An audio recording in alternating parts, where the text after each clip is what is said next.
Hello दोस्तों, भोलेनाथ की जय। आप हमेशा खुश रहें, स्वस्थ रहें। इन्हीं सभी शुभकामनाओं के साथ हम वीडियो की शुरुआत करते हैं। हिंदू मान्यताओं के अनुसार सोमवार का दिन भगवान शिव जी को समर्पित है। मान्यता है कि सोमवार व्रत करने वाले भक्तों के जीवन से सब कष्ट दूर हो जाते हैं और भगवान शिव जी की कृपा से उनकी सभी मनोकामनाएं पूर्ण होती हैं। सोमवार के दिन कथा पढ़ने व सुनने का विशेष महत्व होता है। तो चलिए इस वीडियो में बताते हैं क्या है सोमवार की व्रत कथा। बहुत समय पहले की बात है। एक नगर में एक साहूकार रहता था। उसके घर में धन की कोई कमी नहीं थी, लेकिन उसकी कोई संतान न होने के कारण वह बहुत दुखी था।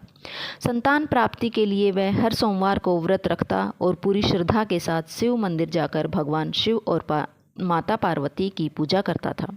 उसकी भक्ति देखकर एक दिन माँ पार्वती प्रसन्न होकर भगवान शिव से साहूकार की मनोकामना पूर्ण करने का निवेदन किया। पार्वती जी के आग्रह पर भगवान शिव ने कहा, हे पार्वती, इस संसार में हर प्राणी को उसके कर्मों का फल मिलता है और जिसके भाग्य में जो हो उसे भोगना ही पड़ता है। लेकिन पार्वती जी ने साहूकार की भक्ति देखकर उसकी मनोकामना पूर्ण करने की इच्छा व्यक्त की। माता पार्वती के आग्रह पर शिवजी ने साहूकार को पुत्र प्राप्ति का वरदान तो दिया, लेकिन उन्होंने बताया कि यह बालक 12 वर्ष तक ही जीवित रहेगा। माता पार्वती और भगवान शिव की बातचीत को साहूकार सुन रहा था, इसलिए उसे न तो इस बात की खुशी थी और न ही दुख। वह पहले की भांति शिवजी की पूजा करता रहा। कुछ समय के बाद साहूकार की पत्नी ने एक पुत्र को जन्म दिया। वह बालक 11 वर्ष का हुआ तो उसे पढ़ने के लिए काशी भेज दिया गया। साहूकार ने पुत्र के मामा को बुलाकर उसे बहुत सारा धन देते हुए कहा कि तुम इस बालक को काशी विद्या प्राप्ति के लिए ले जाओ। तुम लोग रास्ते में यज्ञ कराते जाना और ब्राह्मणों को भोजन दक्षिणा देते हुए जाना। दोनों मामा भांजे इसी तरह यज्ञ कराते और ब्राह्मणों को दान दक्षिणा देते काशी नगरी निकल पड़े। इस दौरान रात में एक नगर पड़ा जहाँ नगर के राजा की कन्या का विवाह था, लेकिन जिस राजकुमार से उसका विवाह होने वाला था वह एक आंख से काना था। राजकुमार के पिता ने अपने पुत्र के काना होने की बात को छुपाने के लिए सोचा, क्यों न उससे साहूकार के पुत्र को दूल्हा बनाकर राजकुमारी से विवाह करा दूं। विवाह के बाद उसको धन देकर विदा कर दूंगा। राजकुमारी को अपने नगर ले जाऊंगा। लड़के को दूल्हे के वस्त्र पहनाकर राजकुमारी से विवाह करा दिया गया। साहूकार का पुत्र ईमानदार था।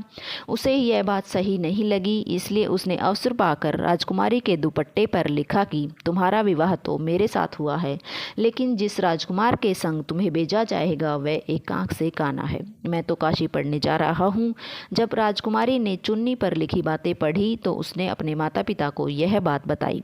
राजा ने अपनी पुत्री को विदा नहीं किया। बारात वापस चली गई। दूसरी ओर साहूकार का लड़का और उसका मामा काशी पहुँचे और वहां जाकर उन्होंने यज्ञ किया। जिस दिन लड़का 12 साल का हुआ उस दिन भी यज्ञ का आयोजन था। लड़के ने अपने मामा से कहा, मेरी तबीयत कुछ ठीक नहीं है। मामा ने कहा, तुम अंदर जाकर आराम कर लो। शिवजी के वरदान अनुसार कुछ ही देर में उस बालक के प्राण निकल गए। मृत भांजे को देख उसके मामा ने विलाप करना शुरू किया। संयोगवश उसी समय शिवजी और माता पार्वती उधर से जा रहे थे। पार्वती माता ने भोलेनाथ से कहा, स्वामी, मुझे इसके रोने के स्वर में सहन नहीं हो रहा है। आप इस व्यक्ति के कष्ट को अवश्य दूर करें। जब शिवजी मृत बालक के समीप गए तो बोले, वह यही बालक है जो साहूकार का पुत्र है, जिसे मैंने 12 वर्ष की आयु का वरदान दिया था। अब इसकी आयु पूरी हो चुकी है। लेकिन मातृ भाव से विभोर माता पार्वती ने कहा कि हे महादेव, आप इस बालक को और आयु देने की कृपा करें, अन्यथा इसके वियोग में इसके माता पिता भी तड़प तड़प कर मर जाएंगे। माता पार्वती के पुनः आग्रह पर भगवान शिव ने उस लड़के को जीवित होने का वरदान दिया। शिवजी की कृपा से वह लड़का जीवित हो गया। शिक्षा पूरी करके लड़का मामा के साथ अपने नगर की ओर वापस चल दिया। दोनों चलते हुए उसी नगर में पहुंचे जहां उसका विवाह हुआ था। उस नगर में भी उन्होंने यज्ञ का आयोजन किया।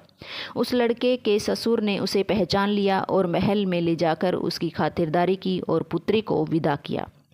इधर साहूकार और उसकी पत्नी भूखे प्यासे रहकर बेटे की प्रतीक्षा कर रहे थे। उन्होंने प्रण कर रखा था कि यदि उन्हें अपने बेटे की मृत्यु का समाचार मिला तो वह भी प्राण त्याग देंगे, परंतु अपने बेटे के जीवित होने का समाचार पाकर वह बेहद प्रसन्न हुए। उसी रात भगवान शिव ने साहूकार के स्वप्न में आकर कहा, हे श्रेष्ठी, मैंने तेरे सोमवार के व्रत करने और व्रत कथा सुनने से प्रसन्न होकर तेरे पुत्र को लंबी आयु प्रदान की है। इसी प्रकार जो कोई सोमवार व्रत करता है या कथा सुनता है और पढ़ता है, उसके सभी दुख दूर होते हैं और उसकी सभी मनोकामनाएं पूर्ण होती हैं। बोलो भगवान शिव जी की जय।